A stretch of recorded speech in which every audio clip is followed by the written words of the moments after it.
Hello everyone. So this one's going to be about shorting. This video here is about to be about shorting. Um, I just wanted to go into, first of all, how to short. So all brokers is basically the same. For example, I pulled up ATHE. You would click on, which order you want to do.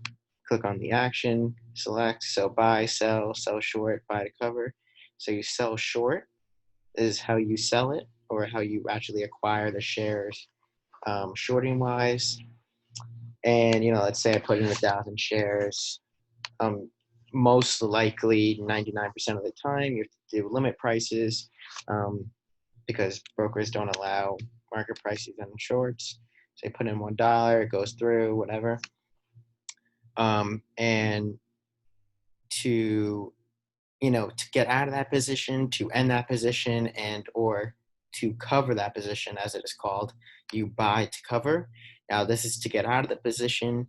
You do the same thing, and you execute the order that way. So when you're selling short, you are buying the bid. So you are buying this price right here.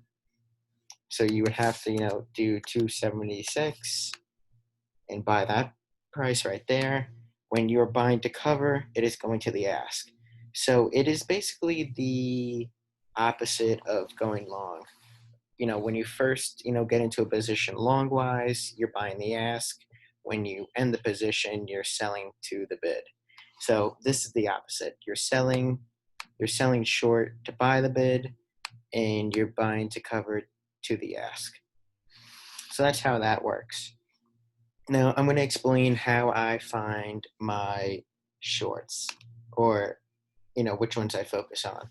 So, for example, in the chat, when I pick a short, I always look back at its recent months. So you can see the 6 month here. You can see it has a lot of gains, and then it gives them back. It gives them back. This one, it gave them all back. Same one here. Basically, the same thing here. Gave up half here. So I knew with this big gap up and with how it gapped up here and did the same thing, that it was going to give back, its gains from this 5 area, and we played this down as a short.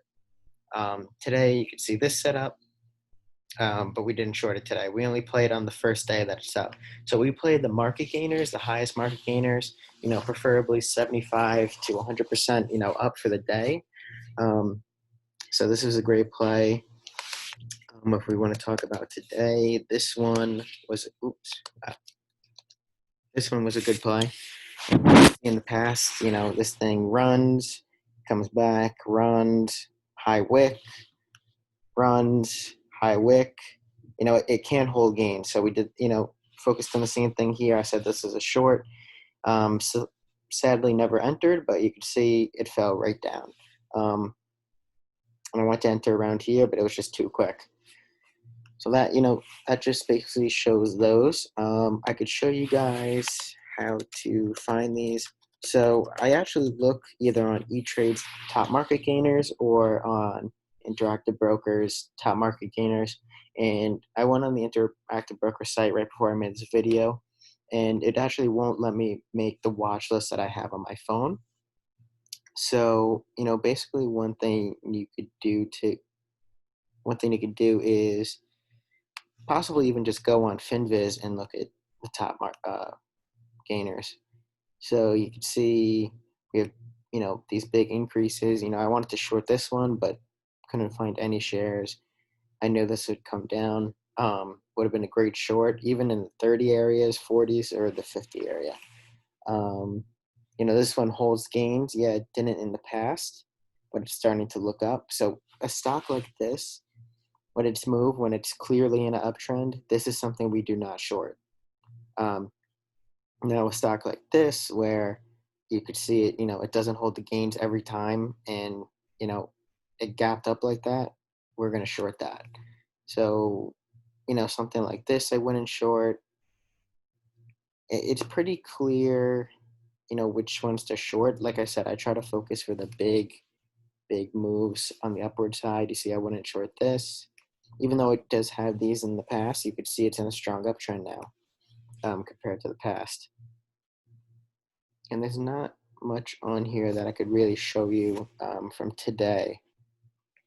Let's see, what was another good short recently?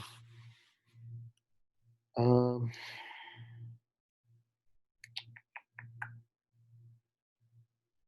I mean, truly, just these examples that I have today is all I could really think of at the moment.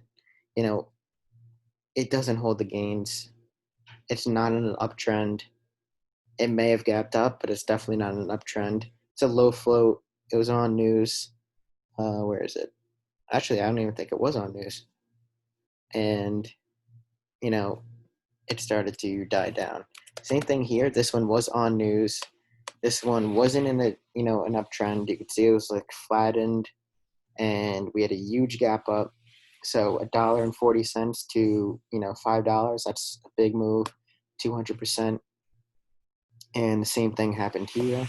Um, Actually, even better, I do have a play that just came to my mind. This one right here. Not in an uptrend. Hasn't held gains in the past. You can see these wicks all going across, going across.